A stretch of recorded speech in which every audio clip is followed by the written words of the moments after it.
Our next guest spent more than 17 years covering a wide variety of things right here with the Alabama Press Register as a photographer, and then he moved on to become the photo development manager at USA Today Sports Images. That job took him to Sochi, where he spent the last month covering the Olympics, and we have him here on Studio 10, John David Mercer. Good to see you, buddy. Good to be here. Hey, thank you so much for coming in. I know you just got back. What was it, Friday from your trip? Friday about midnight. Well, first I want to ask you, we're going to show some of your pictures, and we can't wait to do that, but I wanted to ask you a little bit about the experience as a whole. Were the conditions bad, and was it awesome covering the Olympics? It's a grueling task to cover the Olympics. It's day in, day out, about 19-hour days. And wow. So I had about 24 19-hour days straight. There were security concerns going in, and a lot of people were talking about the conditions there. I myself was personally living like a king. I had a 3-bedroom apartment in the mountain cluster. Nice. And so I did quite well. I like how you said that they put the Southern boy up in the mountains. That's pretty cool. Yeah. It was a different set of, we don't have a lot of Olympic sports, winter sports here. So I covered the games in Vancouver 4 years earlier, and I was used to a lot of the different venues and events that I was going to cover there in Sochi. Yeah, not a lot of people practicing the skeleton here in the port city. No, but hey, you brought some of your pictures, and they are fantastic. Let's take a look, because that's what I really want to do, is show folks some of the photography and talk about it. Tell me about this one, John. David. This was one of my first days before I realized or knew that I was going to be anchoring the Sankey Sliding Center. This is one of Great Britain's, I think his last name is Woods, during practice on the Extreme Park. Just a great aerial of them going over the jumps. Very photogenic. The X Games really brought a different feel for the winter sports this time around. Definitely having an impact, and that was so crisp and so clean to catch them flying through the air. And then, of course, we have to show opening ceremonies. Yep, I covered the mountain cluster, and I was assigned to do the opening ceremonies there. We'd heard that they were going to do fireworks, and I was actually probably about 300 yards away from where I initially made this picture, because we didn't know where they were going to actually shoot the fireworks off.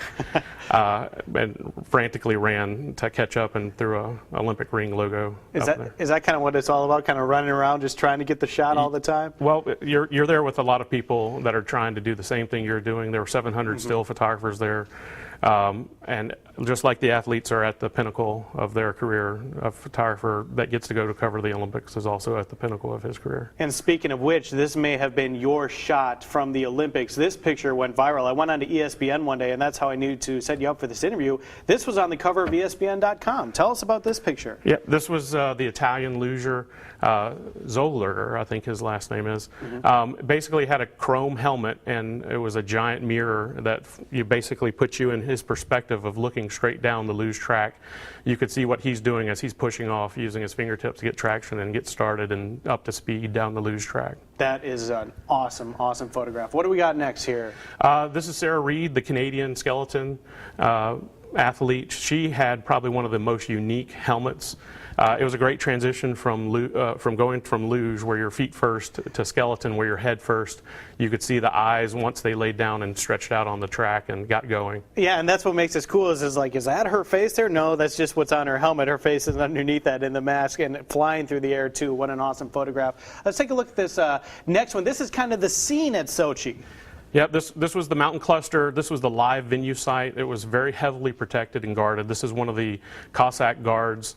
I just like the juxtaposition between, just a very rigid, tight guard, and then there was a little kid that was running up against the fence, and he gave him kind of a look back, and I just love the little moment that they had there. Classic moment of human interaction. And then we have two that go together here. You're going to see the guy on the left in the back, and you're going to see him in the next picture too. Tell us what we're looking at. This is snowboard slope style. This was one of my only breakaways from Sankey sliding. I actually begged to get away from the sliding center in order to maintain sanity. This was the U.S. Diebold. It was his. He came in and earned bronze. And the French and Russian were silver and gold. And speaking of his bronze, let's take a look at this next one. You can see his just relief, I guess, right there. Yeah, anytime a U.S. athlete medaled, it was such a sense of accomplishment. These guys work so hard in order to become a perfectionist at their sport, and that sweet sweet sign of victory there. And showing off the American flag. Two more to get here. First, we have the Canadian bobsled team, I believe. That's just a cool angle. I like how you caught them right up against the side of the slope there. Yeah, this is the four-man Canadian 2 team. This is one of my rare instances where I was not at the start.